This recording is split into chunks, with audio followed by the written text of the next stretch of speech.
This artist book is titled Garlic and Greens, and it is by Flasch. It comes in two parts.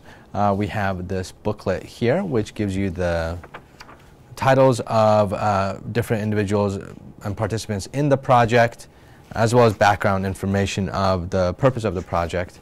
And aside from that, we have this cardboard box with copper plating on top that is titled Shoebox Lunch. And if you look at the front cover of that, there's Shoebox Lunch as well.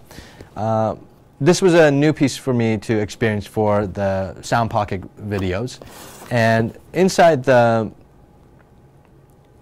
artist book, we have a smaller leaflet, which I will discuss in a second, and also this satchel stuff in it.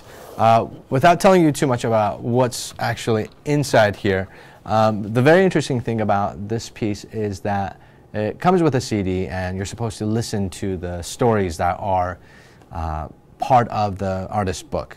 However, there's an instructional element at the very start of the audio, which is you are supposed to put blindfolds on when you listen to it.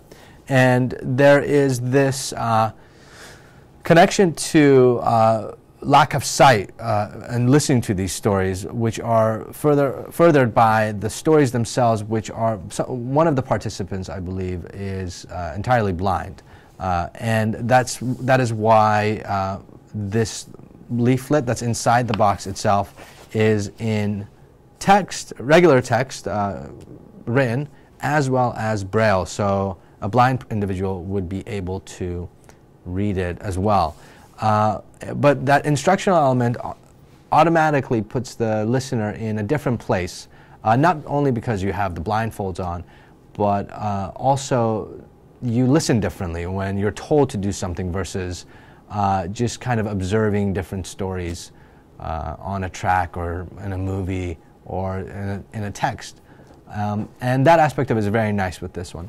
Once you put the blindfold on, I can't go into the details of this. I don't feel like that's too properly to tell you all the stories, because it's this kinesthetic experience of your different senses being heightened by the fact that you being blinded takes away that sense, and all these other aspects come into play. So listening almost becomes secondary as well, where you listen to the story, however you're interacting with objects inside this satchel, and that is being the primary source. You're kind of discovering like someone without vision would. The majority of the stories essentially are about food as well, and the exchange of food, and the culture of food, and the community around food, and what that essentially builds, which is a very nice factor, because regardless of your background, food has a specific place to you, and there's a community either that you're in, or associated with when it comes to food, and it's a very nice factor. The one thing that I feel that is okay to share with you, because it's with the sense of touch, is, let's see, so here's the CD.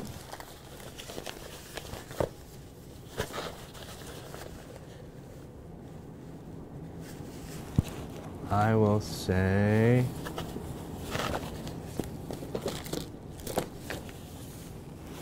this one. I believe this is story number 2 or 3, and you're essentially blindfolded during all of this. And with this one, it's the first one where the narrator instructs you to grab the cylinder shape with the tab and open it. And once you open it, there are raisins inside, and you're welcome to actually eat one during it. I did not eat one, to be honest with you, because I didn't want to take away from the book, we'll say.